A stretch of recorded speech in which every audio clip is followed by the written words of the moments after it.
자, 오늘 예수 그리스도에 관한 진리, 오늘은 이제 그리스도의 재림에 대해서 살펴보겠습니다.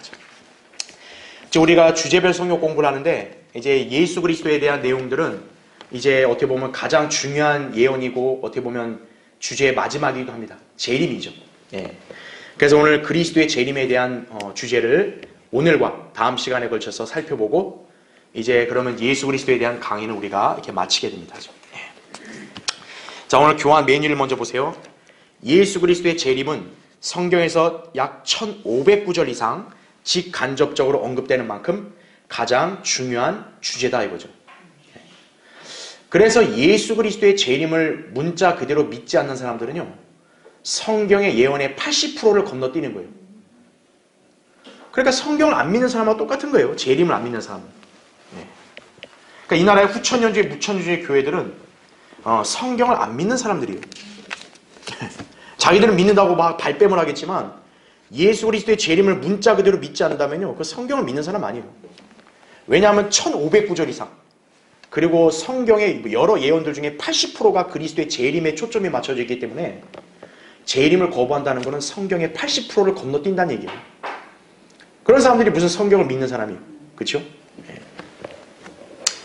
자, 사도행전 1장 10절부터 11절은 주님의 승천을 묘사하고 있는데 이 구절에서 예수 그리스도께서는 눈에 보이게 육신을 입고 능력으로 올라가셨듯이 다시 그대로 오실 것임을 말씀한다 이거죠. 그러니까 주님께서 그 갈릴리 사람들이 보는 앞에서 하늘로 올라가실 때 그 하늘에 있는 사람들이 얘기했잖아요.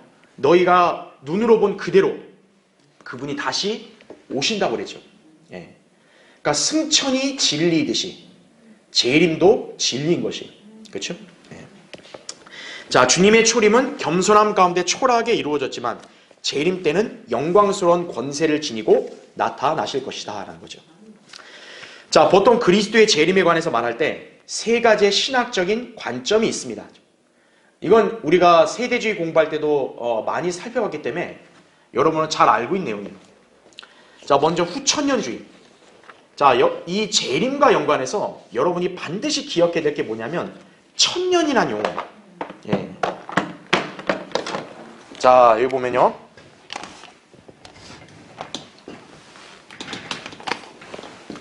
자, 우리가 이 재림과 연관해서요,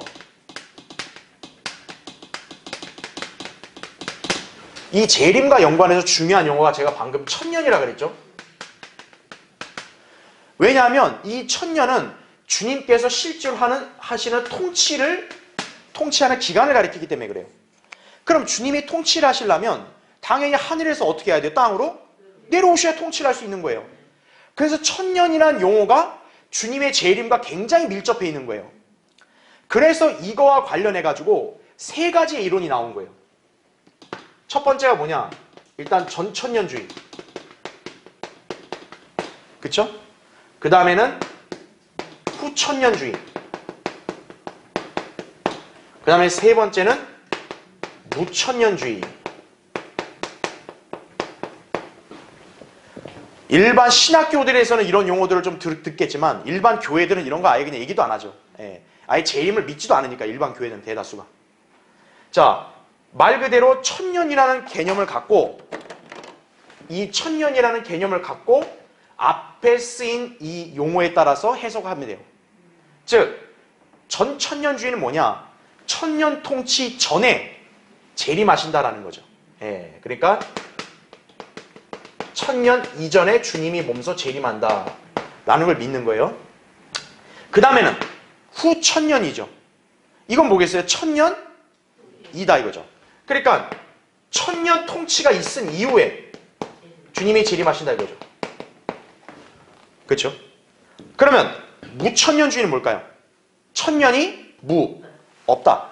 그러니까 천년이라는 건 그냥 문자 그가 아니라 상징이다 이거예요. 상징이다. 즉 주님의 통치도 그냥 상징적인 거다 이거죠. 그러니까 이걸 어떻게 해석하는 거예요? 이 사람들은 통치를 천년이란 기간이 없고 그냥 주님의 교회를 다스린다 이거죠. 즉 교회를 통한 영적 통치, 이거를 강조하는 거예요. 자, 근데 차이점이 뭘까요? 지금 보면 우리는 용어의 정의에 따라서 이렇게 나눴지만 사실은요, 이 정의 그 이상의 차이점이 나와요. 그게 뭐냐면 이 천년의 통치 있잖아요. 이 주체가 달라져 버리는 거예요. 그렇죠? 전천년주의는 천년 통치 이전에 주님이 오시니까 당연히 천년 통치를 누가 하시는 거예요? 주님이 하시는 거예요. 주님이 문자적으로 하는 걸 믿는 거예요. 그렇죠? 그런데 후천년주의는 뭐예요? 천년 통치가 다 끝나고 주님이 오세요. 그럼 왜 오는 거예요? 그냥 주님이 그냥 와서 그냥 숟가락 얹고 그냥 그러시는 거예요? 말도 안 되는 이론이에요, 이게. 그러니까 천년 이후에 재림한다는 건 뭐냐면 결국 통치를 누가 한다는 거예요? 주님이 하는 게 아니라 교회가 한다는 거예요. 교회가 세상을 통치한다 이거죠. 그럼 이 교회가 누구냐? 카톨릭은 자기네래요. 개신교는 자기네래요. 예. 자기들끼리 싸우는 거예요. 자, 그럼 무천년주의 뭘까요? 이건 아예 통치 자체를 부인하는 거죠. 통치도 부인하고 천년도 부인해요. 그러니까 결국 이 사람들은 뭐냐면 현재 교회가 곧 왕국이다 이거예요. 이게 무천년주의예요. 우리나라 교단으로 빗댄다면 장로교단이 무천년주의예요. 그러니까 교회가 곧 환란 시대, 교회 시대가 환란 시대고 교회가 왕국이다 이거예요. 이 사람들 그렇게 해석하는 거예요. 예. 그러니까 주님은 눈에 보이게 오는 게 아니다 이거죠. 영적으로 우리를 교회를 통치한다 이거죠. 예. 이거고 그 다음에 이 교회는 뭐냐? 교회가 세상을 어떻게 해야 돼요? 천년간 통치해야 돼요. 그러면 교회가 여러분 세상을 통치하려면 어떻게 해야 돼요? 세상이 어떻게 돼야 돼요? 기독교화가 돼야 교회가 통치할 거 아니겠어요? 지금 뭐 교회가 야 앞으로 이 세계를 우리가 교회가 통치할게 그러면 세상이 가만 안 있죠. 교회가 세상을 통치하려면 어떻게 해야 돼요? 세상을 다스리려면 세상이 뭐가 돼야 되는 거예요? 기독교화가 돼야죠. 그러니까 이 사람들의 목표는 뭐예요? 세상을 기독교화 시키겠다 이거예요. 감리교, 순복음, 카톨릭이 바로 여기 후천년에 해당되는 거예요.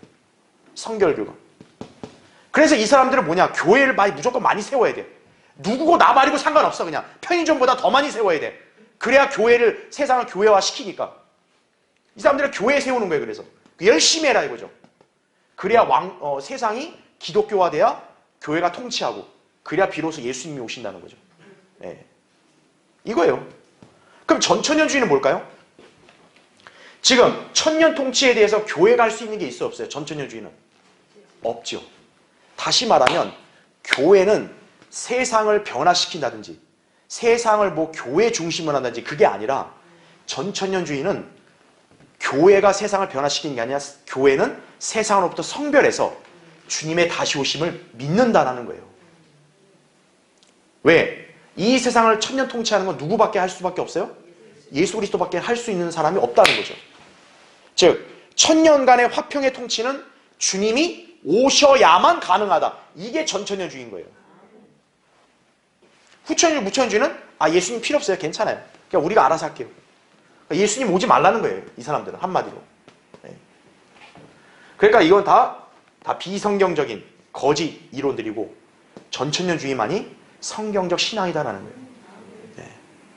몰라요. 대다수 교회들은. 이거 관심도 없어요. 그냥 예수 잘 믿고 복 받고 그냥 돈 잘 벌고 사는 게 좋다 이거예요. 그게 우선이지 주님의 오심 뭐고 이런 거 관심도 없어요. 그러니까 한국 교회들은 영적으로 깜깜한 거예요. 주님께서 다시 오셔야지만 천년 통치가 이루어진다. 그러면 교회는 세상에서 할 게 뭐라? 복음 전파다 이거죠. 복음을 전해서 많은 죄인들을 하루빨리 주님께로 회개할 수 있도록 인도하는 게 교회의 일이다. 전천년주의 신앙을 가진 교회만이 복음도 전파하고 성경대로 재림을 소망하는 거예요. 우리 교회는 전천년주의 신앙이죠. 그렇죠? 다른 교회들은 다 이렇게 하고 있는 거예요. 그러니까 주님과 아무 상관없는 거예요. 네, 그 교회들은. 자, 이제 그거는 제가 교환에다 설명했고 이제 그 다음 단락 보세요. 한편 그리스도의 재림은 두 단계로 나눠지는데 천년 통치의 문제에만 관련된 것이 아니라 자, 뭐와도 관련돼 있다고요? 성도의 휴거와도 관련돼 있다는 거죠. 예. 왜 우리가 재림을 이토록 사모하는 거냐? 주님이 내려와 통치하시는 것이 당연히 좋지만 그 이전에 성도들이 휴거되기 때문에 그런 거예요. 그러니까 주님의 재림을 우리가 소망하는 거죠. 그렇죠? 네. 자, 주님의 재림은 이제 두 단계로 이루어집니다. 자, 우리 성경대로 믿는 그리스도인들은 이게 아주 기본적이면서 중요한 상식이에요. 주님의 재림은 두 단계로 이루어지는 거예요. 먼저 그리스도께서 어디에 재림하세요? 공중. 그러니까 지상에 재림하시기 전에 먼저 공중에 내려오십니다. 공중에 왜 오실까요? 성도들을 비밀스럽게 데려가시기 위해 오시는 거예요. 예. 그러니까 그때는 세상에 드러나게 오시는 게 아니라 공중에 비밀리에 오셔서 마치 도둑이 비밀스럽게 와서 진귀한 것들을 가지고 가듯이 주님이 공중에 재림하신다 이거죠. 그러니까 공중 재림이고 우리에게는 휴거가 되는 거죠. 그게. 그렇죠. 자, 그렇게 지칭하는 거고요. 그래서 이때 거듭난 성도들은 그분을 만나기 위하여 공중으로 끌려 올라갈 것이다. 데살로니가전서 4장 15절부터 17절이죠. 자, 이에 반해 지상 재림은 뭘까요? 말 그대로 지상으로 내려오는 거예요. 우리를 데리러 올 땐 공중에까지만 내려오지만 이제 7년 환란 다 지나고 나면 주님은 지상으로 땅에 내려오시는 거예요. 그러니까 그거는 어떻게 해요? 공개적일 수밖에 없죠. 그러니까 지상 재림은 땅에 아예 주님이 딱 눈에 보이게 나타나는 거니까 공개적일 수밖에 없어요. 그리고 주님께서 천년왕국을 세우시려고 그의 성도들과 함께 오시는 것이다 라는 거죠. 데살로니가전서 3장 13절입니다. 자, 이처럼 재림에 관련해서 성경의 거의 모든 말씀이 기록되어 있다고 해도 과언이 아닌 거예요. 그러니까 재림을 모른다 이거죠. 휴거를 믿지 않는다. 그 사람은 성경을 모르는 거예요. 성경을 믿지 않는 사람인 거예요. 네. 그래서 우리는 성경을 잘 알기 위해서 재림에 관한 진리를 잘 알아야 한다는 거죠. 그렇죠? 그래서 참 재림에 대한 예언들은 굉장히 많고 또 심오한 진리들도 많아요. 그런데 우리는 오늘과 다음 시간에 걸쳐서 이제 성경적으로 이렇게 제시되어 있는 가장 보편적이고 또 흔한 이런 재림에 관한 진리들을 우리가 한번 살펴보고자 하는 것이에요. 자, 오늘 먼저 첫 번째 보겠습니다. 그리스도의 재림에 대한 예언입니다. 자, 재림에 대해서는 주님이 당연히 예언하셨죠. 그렇죠? 그리고 그대로 성취하시죠. 그렇죠? 예수님의 초림도 예언되었고 예언들은 기록된 대로 성취됐죠. 자, 우리에게 재림에 관한 예언도 초림처럼 비유적이나 상징적인 게 아니라 기록된 대로 성취될 것이라는 확신을 주는 거죠. 그렇죠? 아니, 예수님이 이 땅에 2000년 전에 와서 십자가에 못 박혀 피 흘려 죽은 거 다 믿는다 그러잖아요. 초림을 믿는데 왜 주님이 다시 오신다는 기록이 있는데도 왜 안 믿어요? 그렇죠? 그러니까 자기들 믿고 싶은 건 믿으면 안 된다는 거죠. 성경을 믿는 사람이라면 기록된 그대로 믿어야죠. 주님의 십자가 죽음을 상상으로 믿는 사람이 있어요? 그 사람은 가짜로 믿는 거죠. 그렇죠? 십자가의 죽음을 사실 그대로 믿는 사람이 구원받은 사람이죠. 그러니까 대다수 교회들은 다 사실 그대로 믿는데요. 근데 왜 성경에 기록된 재림에 대해서 사실 그대로 안 믿냐고. 앞뒤가 안 맞잖아요. 자, 밑에 1번 보세요. 선지자들의 예언입니다. 다니엘 7장 13절에 내가 밤에 환상들을 보았더니 보라, 인자 같은 분이 하늘의 구름들과 함께 오셔서 옛날부터 계신 분께로 오시니 그들이 인자 같은 분을 그분 앞에 안내하였더라 이렇게 말하죠. 인자라는 건 예수 그리스도를 말하죠. 그렇죠? 그분이 구름을 타고 오신다고 그렇게 예언을 하셨죠. 그 다음에 2번 보세요. 예수님 자신의 예언입니다. 마태복음 25장 31절에 인자가 그의 영광 중에 오고 또 모든 거룩한 천사들이 그와 함께 오면 그때 그가 그의 영광의 보좌에 앉으리니 이렇게 나오죠. 여러분, 이 구절을 무슨 우리가 상징적으로 뭘 해석할 게 있어요? 기록된 그대로 보면 될 거 아니에요. 예수 그리스도 인자가 영광 중에 어떻게 해요? 오시고 거룩한 천사들이 그와 함께 온다 이거예요. 이게 뭐 덜 무슨 영적으로 뭘 또 해석을 해요 이거를. 주님께서 오시면 어떻게 하는데 영광의 보좌에 앉는다 이거예요. 통치한다라는 얘기죠. 예. 즉 예수 그리스도가 재림을 하셔야 영광의 보좌에 앉는다라는 거죠. 그게 전천년주의 신앙이죠. 그 다음에 3번 바울의 예언. 우리 주 예수 그리스도께서 나타나실 때까지 흠없고 책망받을 것도 없이 이 명령을 지키라. 디모데서 6장 14절이죠. 만약 재림이 없으면 지금 바울이 헛소리한 거 아니에요. 우리 주 예수 그리스도께서 나타나실 때까지. 아이, 주님이 뭘 나타나? 영적으로 통치하는 거지. 그럼 바울이 이거 쓸데없는 소리 한 거 아니에요? 그렇죠? 왜 하나님 말씀을 지키라 하는 거겠어요? 우리 보고. 주님이 다시 나타나시니까 우리 보고 주님을 믿고 하나님 말씀을 지키라고 하는 거죠. 만약에 예수 그리스도가 안 나타나신다면요, 우리가 굳이 뭐 이 땅에서 성경대로 이렇게 어렵게 믿고 살 이유가 있어요? 그죠? 저기 세상 교회들처럼 세상하고 어울리면서 그냥 즐겁게 살지. 그죠? 왜 우리가 성경대로 믿고 사람들로부터 그렇게 조롱을 당하고 우리가 박해를 당하냐고요. 우린 예수 그리스도가 다시 오실 걸 믿으니까 그러는 거예요. 4번, 주님께서 지상으로부터 승천하셨을 때 천사들의 예언이 사도행전 1장 11절에 너희를 떠나 하늘로 들려올라 가신 바로 이 예수는 너희가 하늘로 가심을 본 그대로 어떻게 한대요? 오시리라 이거예요. 재림은 확실한 문자적인 예언인 거예요. 자, 그럼 두 번째 보겠습니다. 예수님의 재림의 시기. 밑에 1번, 그리스도의 오심은 비밀이며 하나님만이 아신다라는 거죠. 마태복음 24장 36절에 그러나 그날과 시간에 관해서는 아무도 모르나니 심지어는 하늘의 천사들도 모르고 오직 나의 아버지만 아시느니라 이거죠. 그러니까 섣불리 예수님은 몇 년 몇 월 며칠에 몇 시에 이맘쯤에 오신다고 함부로 그렇게 속단하고 그러면 안 되는 거예요. 우리가 성경적인 징조로 어떨 때를 우리가 가까이 왔다고 어떤 날이 올 확률이 높다고 말할 수는 있겠지만 무슨 자기가 몇 년 몇 월 며칠에 예수님이 오신다고 그렇게 말하는 거 헛소리 하는 거예요. 아버지만 아신다 그랬는데 자기가 어떻게 알아요? 네. 우린 징조를 통해서 분별을 할 뿐이죠. 어느 시기가 가깝고 언제가 유력할 확률이 높다 추측은 할 수 있지만요. 자기 멋대로 무슨 예수님이 그 년도여서 안 오면 어떡할 거예요? 네.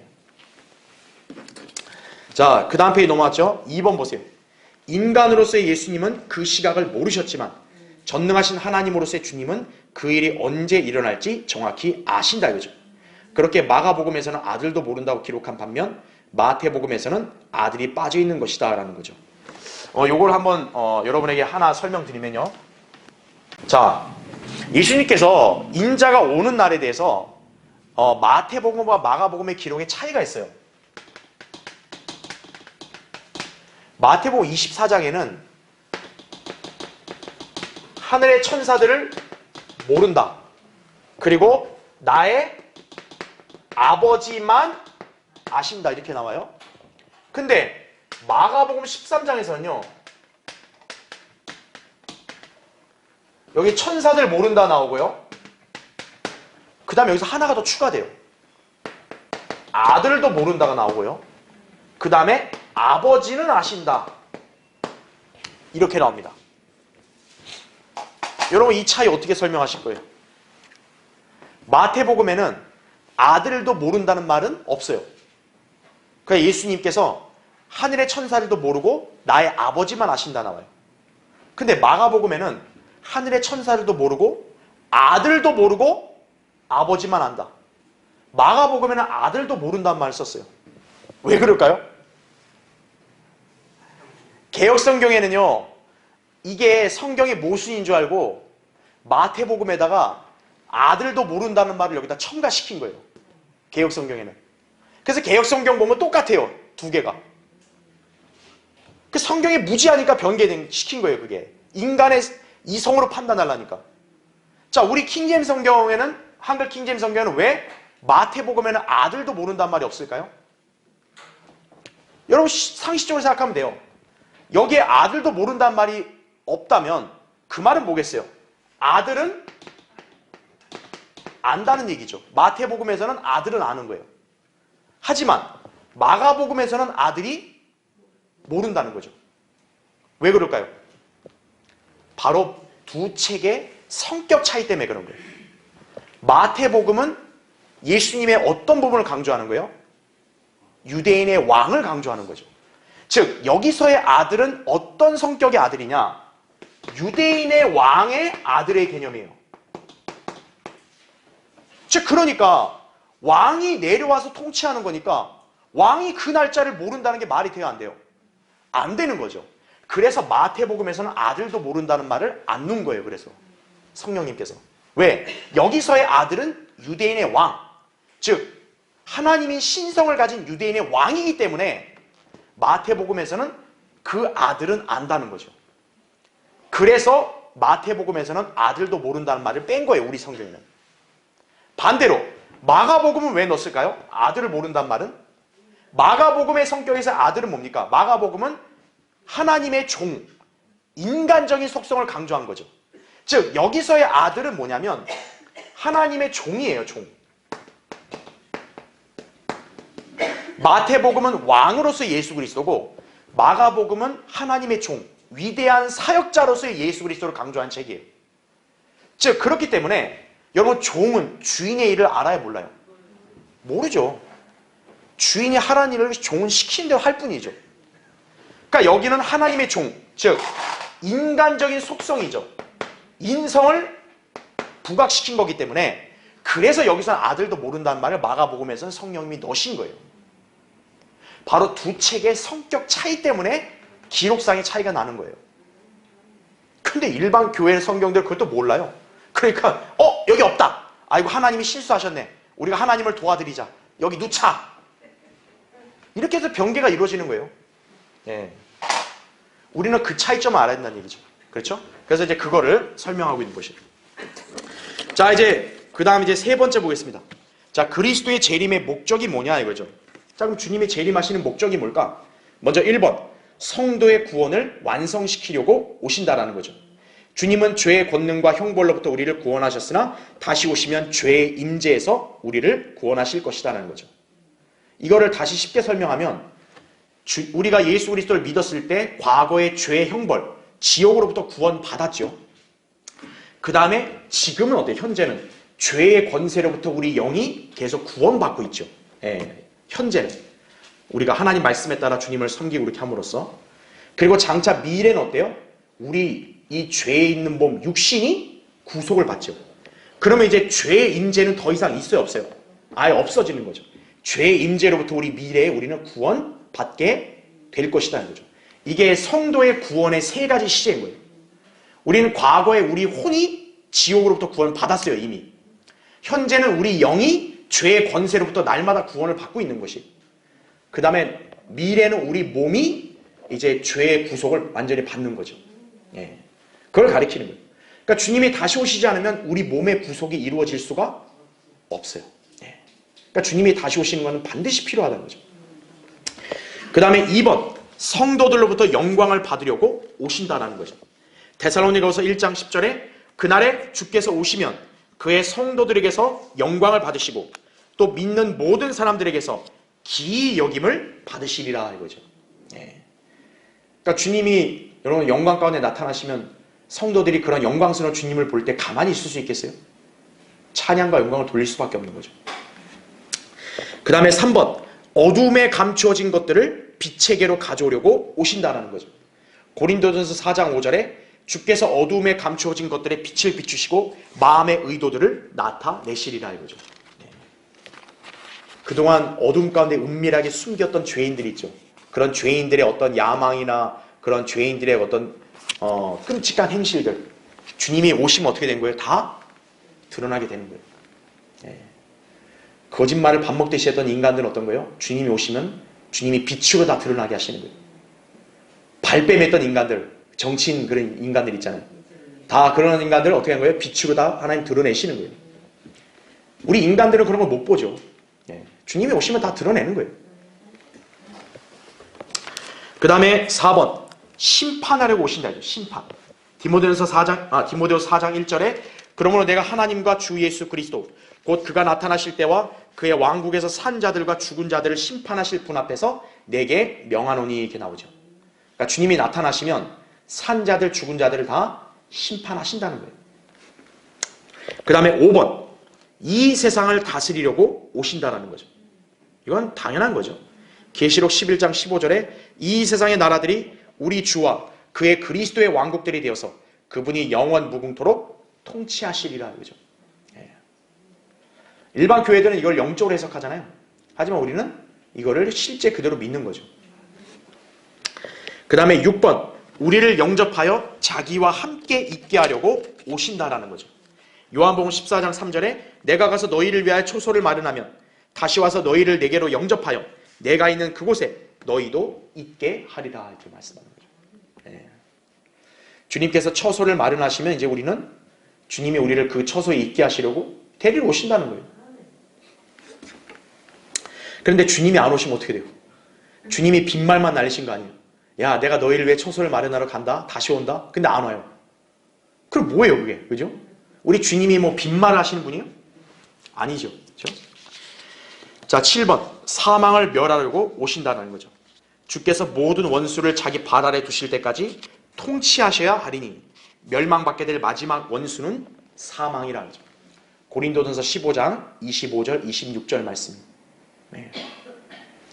그러니까 주님이 오셔야 이제 사망이 더 이상 있지 않는 거예요.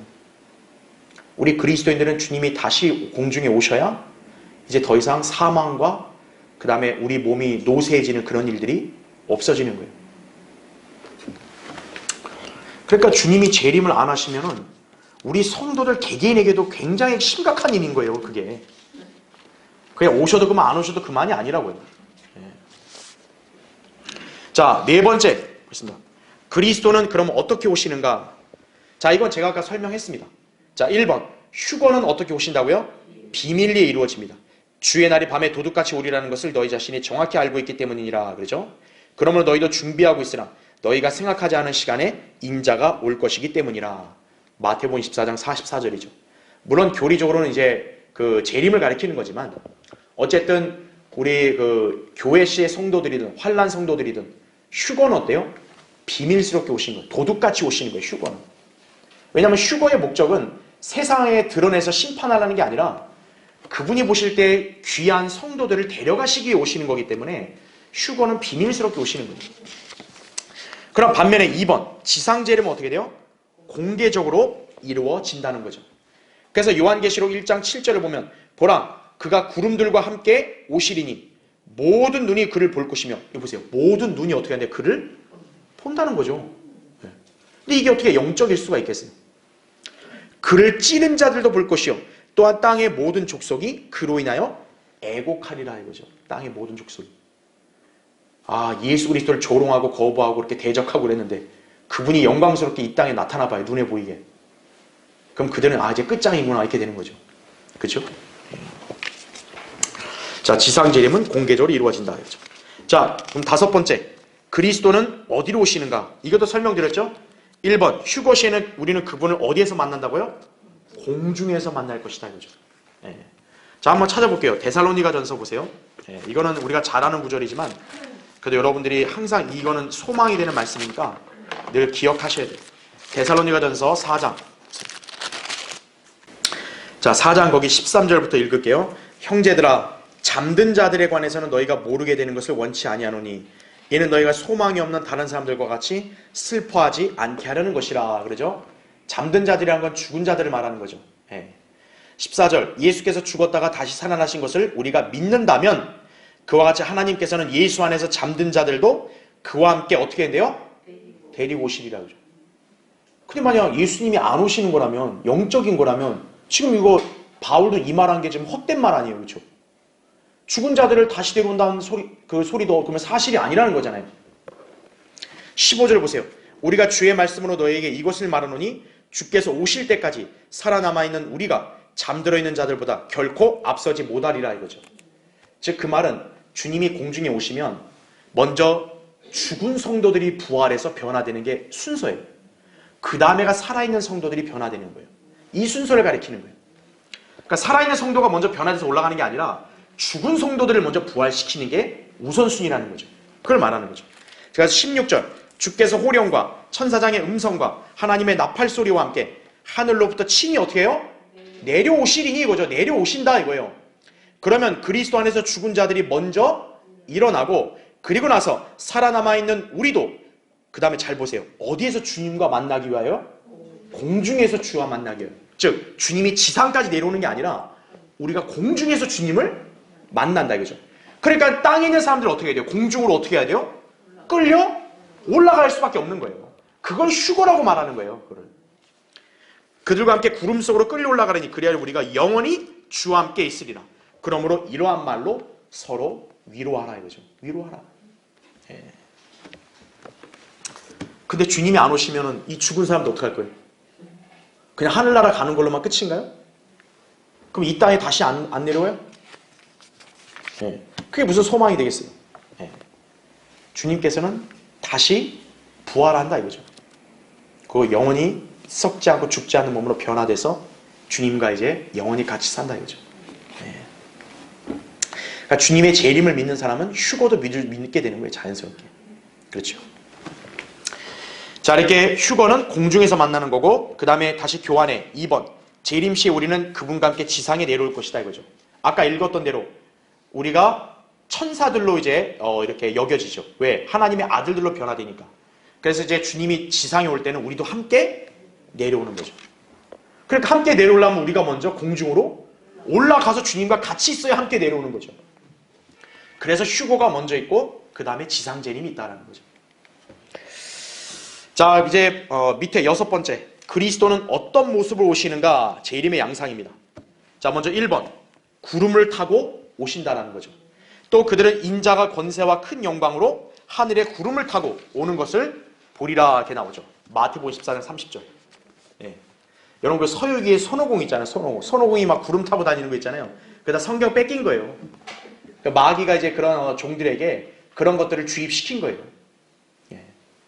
그런 게 다 어디서 나와요? 성경에서 나오는 거예요, 다. 예. 구름을 타고 내려오는 모습 보면 막 얼마나 사람들이 막 환호하고 막 열광하는 거예요. 그 원래 주님이 구름을 타고 오시는 거예요, 이 땅에. 근데 그걸 손오공 원숭이로 둔갑시킨 거예요, 그걸. 예. 서유기 그 작가가. 그러니까 마귀가 이렇게 지혜를 준 거죠. 그러니까 여러분 아셔야 돼요. 그 모든 만화 영화나 이런 것들 있잖아요. 사실 성경에서 베낀 것들이 굉장히 많아요. 예.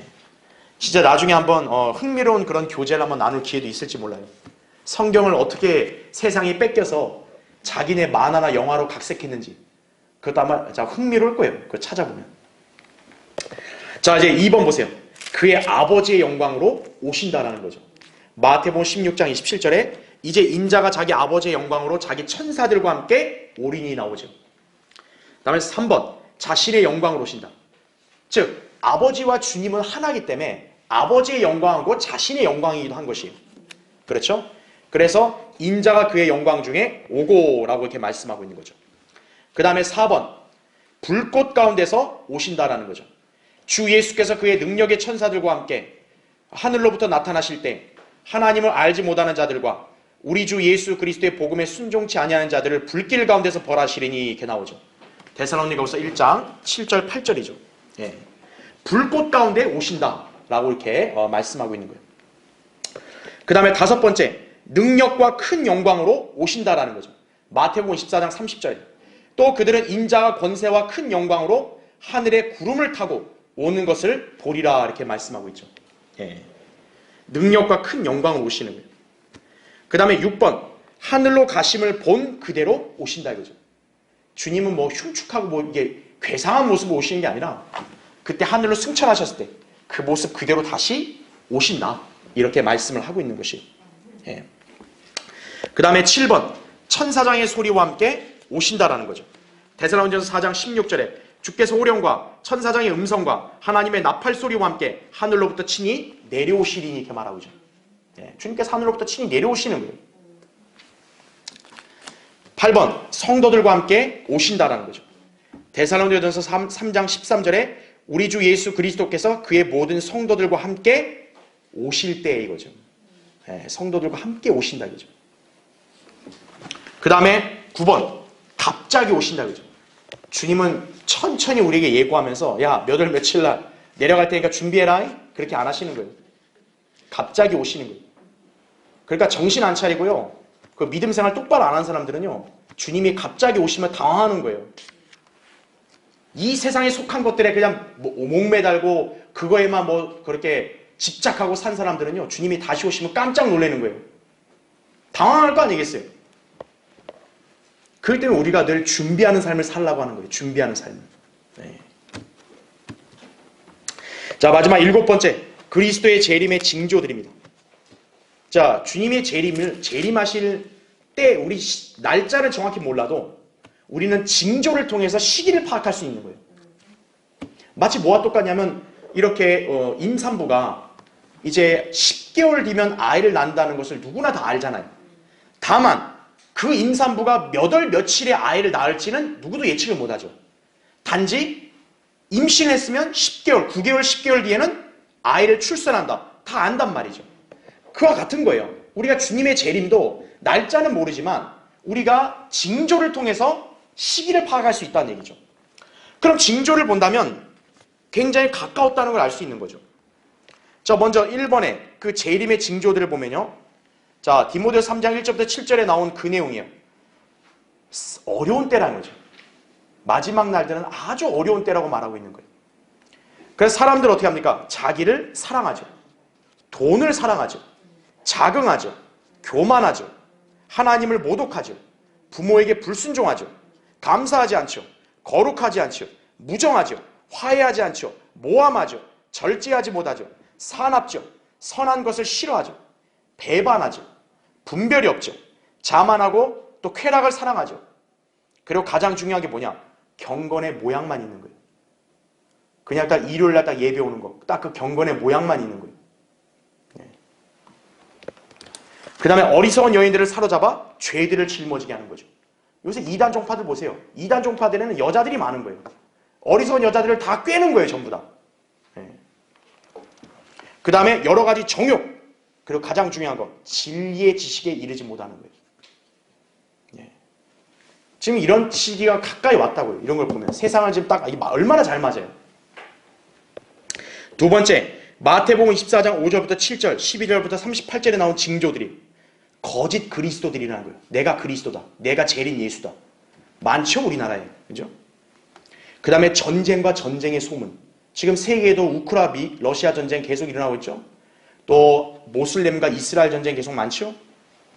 그 다음에는 뭡니까? 기근. 그 다음에 역병. 코로나가 터진 거 우연 아니에요. 가까웠다는 거예요, 이제. 그 다음에 지진. 여러분 지진도 얼마나 많이 나요? 그죠? 그 다음에 불법이 성행하죠. 그 다음에 사랑이 식는 거예요. 그 다음에 먹고 마시고 장가 시집가는 것에 주력하는 거죠. 그렇죠.